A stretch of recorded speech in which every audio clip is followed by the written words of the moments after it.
भुवनेश्वर प्रसाद जी की कहानी मास्टरनी। उस रोज सुबह से पानी बरस रहा था। सांझ तक वह पहाड़ी बस्ती एक अपार और पीले धुंधलके में डूब सी गई थी। छिपे हुए सुनसान रास्ते, बदनुमा खेत, छोटे छोटे एकरस मकान, सब उस पीली धुंध के साथ मिलकर जैसे एकाकार हो गए थे। औरतें घरों के दरवाजे बंद किए सूत सुलझा रही थीं। आदमी पास के एक गांव में गए थे। वहां मिशन का क्वार्टर था और एक भट्टी। वाकई वहां बारिश की धीमी एकरस और मुलायम छपाछप की कोई आवाज नहीं आ रही थी। 4 बजने से कुछ ही मिनट पहले एक कॉटेज का दरवाजा खुला। यह कॉटेज मामूली मकानों से भी नीची और छोटी थी। उसके चरमराते हुए लकड़ी के जीने से 5-6 लड़के लड़कियां उतर बूढ़े किसानों की तरह झुककर अपने बस्तों से बारिश बचाते चुपचाप घुमावदार रास्ते पर चलकर आंखों से ओझल हो गए। जब तक वह दिखलाई देते रहे, उनकी मास्टरनी तनी हुई चुपचाप खड़ी उसी ओर देखती रही। फिर वह दरवाजे को मजबूती और अवज्ञा से बंद कर भीतर चली गई। वह एक अधेड़ ईसाई औरत थी, कठिन और गंभीर। 2 साल पहले ईसाइयों के इस गांव में आकर एक हिंदुस्तानी मिशनरी की मदद से उसने यह स्कूल खोला था। इन 2 सालों में उसका चेहरा और भी लंबा, और भी पीला, और भी चिड़चिड़ा हो गया था। गांव में रहते हुए भी वह गांव से जैसे अलग थी। स्त्रियां उससे डरती थीं। मर्द उसको एक मर्दानी अवज्ञा से देखते थे।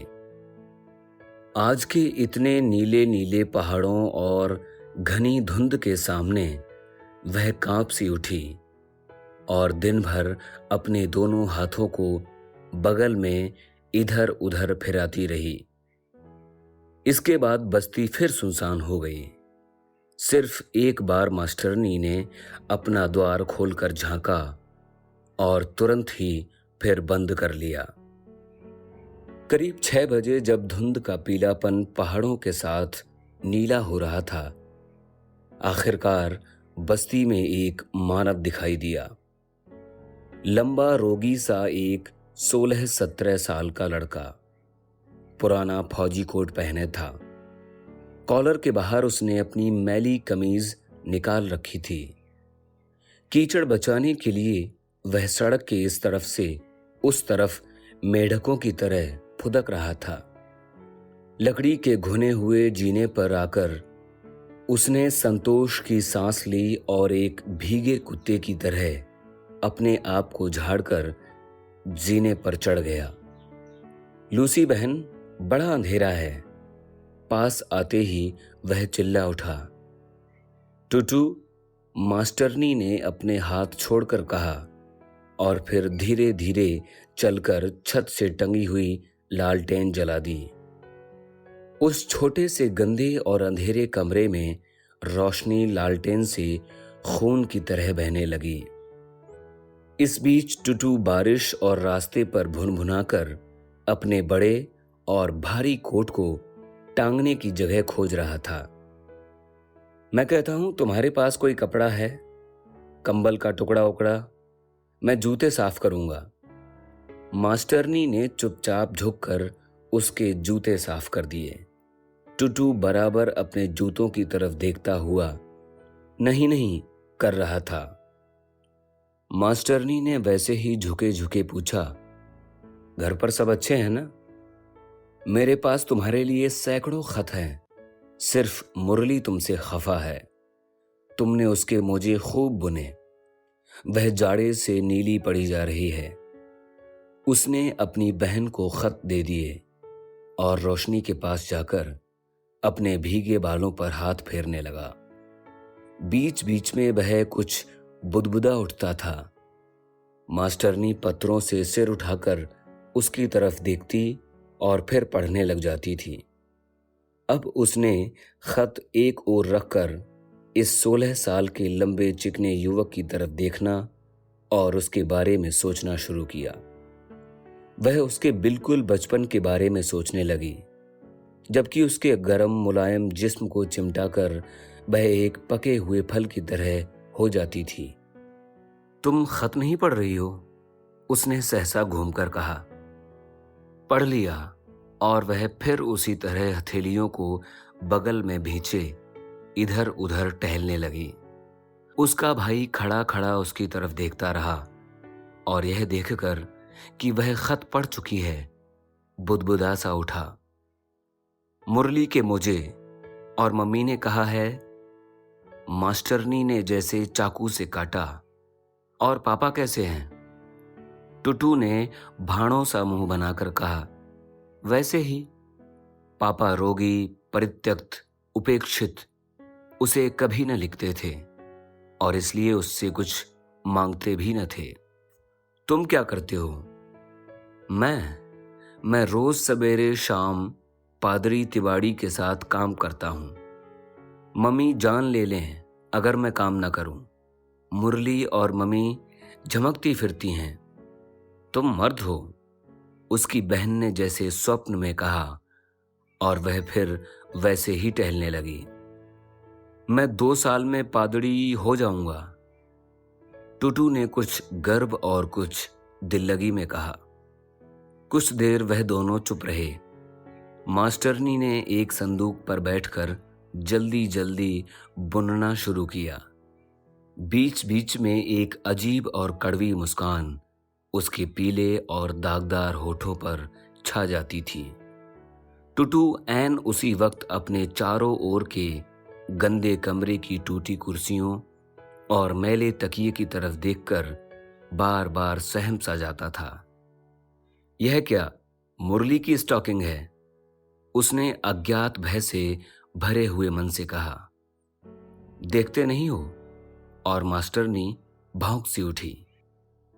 जब से वह यहां आया था, टुटू का दिल भीगते हुए कंबल की तरह हर मिनट भारी होता जा रहा था। वह अपनी बहन, अपने घर के बारे में इस तरह सोच रहा था जैसे दूरबीन से वह नए नक्षत्र देख रहा हो। खिड़कियां बिल्कुल अंधी हो रही थीं। मैले और ऊनी बादल जैसे ठीक धरती पर ही आ जमे थे।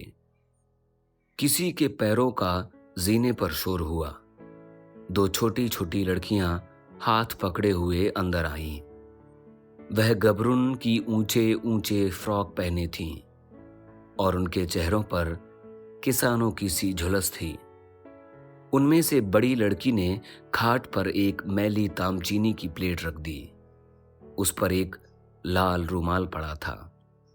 फिर अपनी छोटी बहन का हाथ पकड़कर वह खड़ी हो गई। तुम क्या प्लेट चाहती हो?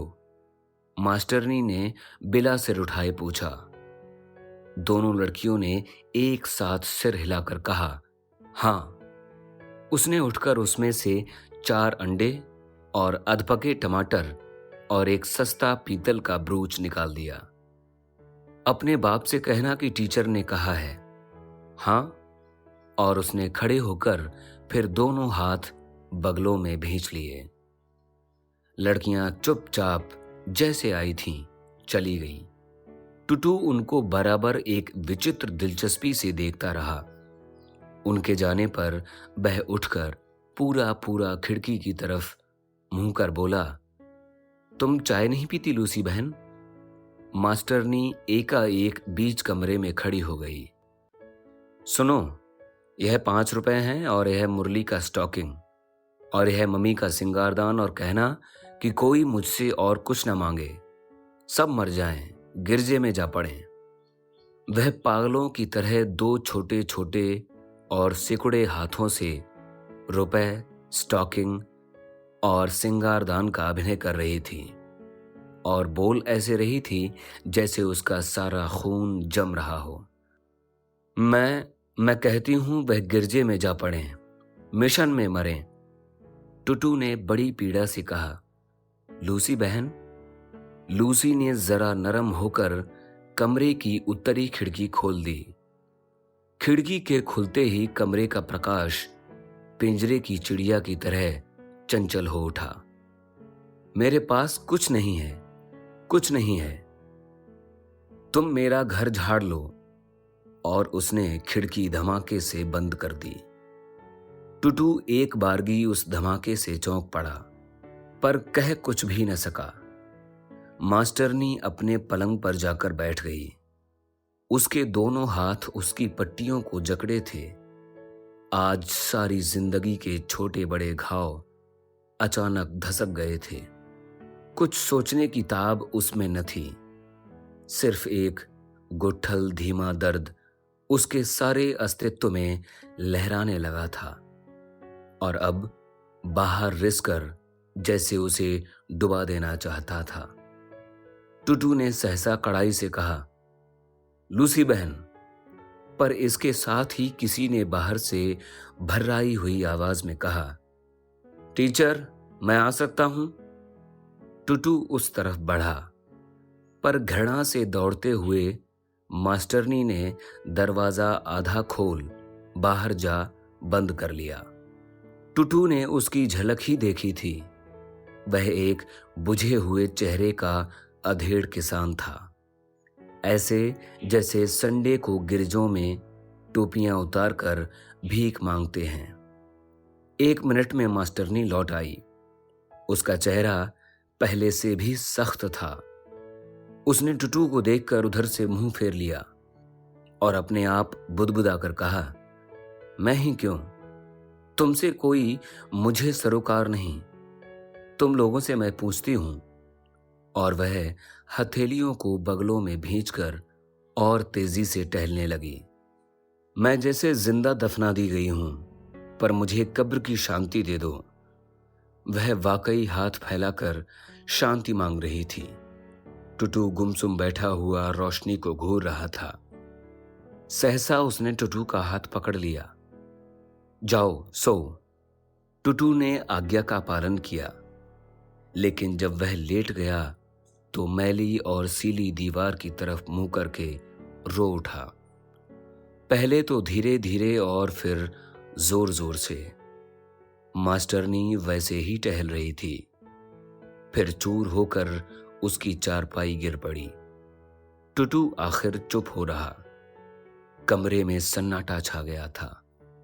केवल दूर दूर पर रास्ते के पूर्वों पहरेदारों के विचित्र स्वर चारों तरफ पहाड़ों से टकराकर इस कमरे में गिर गिर पड़ते थे। भुवनेश्वर प्रसाद जी की कहानी मास्टरनी। कथावाचक निर्मल मिश्र।